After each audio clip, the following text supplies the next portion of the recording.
থামার teaser drop করে দেওয়া হয়েছে। স্ত্রী, মুঞ্জিয়া, ভেরিয়া, ম্যাডকের আবারও একটা ইউনিভার্সের কন্টিনিউয়েশন আমরা বলতে পারি থামা। রাশমিকা রয়েছেন, আয়ুষ্মান খুরানা রয়েছে, নওয়াজুদ্দিন সিদ্দিকী রয়েছে, পরেশ রাওয়াল রয়েছে। পরেশ রাওয়াল, নওয়াজুদ্দিন সিদ্দিকী, আয়ুষ্মান খুরানা, এই তিনটে মুখ এমন ছবিতে যারা অনেকটা কন্ট্রিবিউট করে দেবে দর্শককে সিনেমা হলে নিয়ে যাওয়ার জন্য। যেভাবে নওয়াজুদ্দিন সিদ্দিকী শেষে বসে থাকে, হাসে, তার ডায়লগ ডেলিভারি ওখানেই মন জয় করে নেয়। এবং আমি বলবো টিজারের আমার ক্ষেত্রে বেস্ট পার্ট ওইটা ছিল। টিজারের সবচেয়ে শেষে অনেক দিন পর নওয়াজুদ্দিন সিদ্দিকীর সেই ফ্লেভারটা, ওই ব্যাপারটা ফিল করলাম। সাধারণত এই ম্যাডকের যে ছবিগুলো আসে লিমিটেড রিসোর্সেস এর মধ্যে, মানে বলিউড অনুযায়ী তারা ভালো স্টোরি ডেলিভার করে এবং যেটা কিন্তু ফ্যামিলি সেন্ট্রিক হয়। ফ্যামিলির দর্শক ভরে ভরে যায় বলে কিন্তু একটা হিউজ কালেকশনও আসে।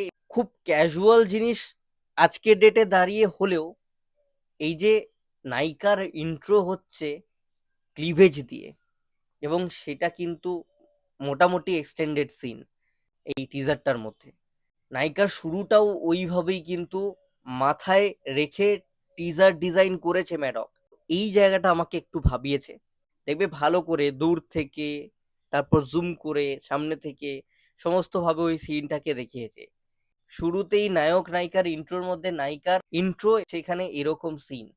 আমি ফ্যামিলি অডিয়েন্সের কথাটা কিন্তু মেনশন করলাম এই রাশমিকার ক্লিভেজ প্রসঙ্গে যাওয়ার আগে।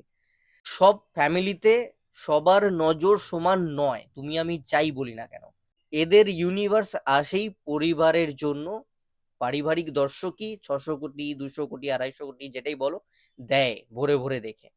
ওভারঅল বিজিএম বলি বা তাদের ভিএফএক্স যতটুকু আমি দেখলাম সেরকম নিন্দার কিছু নেই। হ্যাঁ, কিছু কিছু জায়গায় অবশ্যই মনে হয়েছে ভিএফএক্স দেখে। এবার এদের তো আর ঋত্বিক রোশনের ওয়ার টুর মতন বাজেট নেই। ওয়ার টুতেই যদি ট্রেনের সিকোয়েন্সটা ওইরকম ভয়াবহ হয়, তাহলে সেইখানে এগুলো খুব নেগলিজিবল আর কি। ভালো লেগেছে আমার। এক্সপেকটেশনস রয়েছে ম্যাডকের থেকে থাকে বা এই ইউনিভার্স এদের যা যা আসে। যদিও ভেরিয়া আমার খুব একটা পছন্দের নয়, আমার স্ত্রীর দুটোই ভীষণ ভালো লেগেছে। আজকে যেটা ড্রপ করে দেওয়া হয়েছে সিনেমা হলে এটা চলবে আর কি, মানে ওভারঅল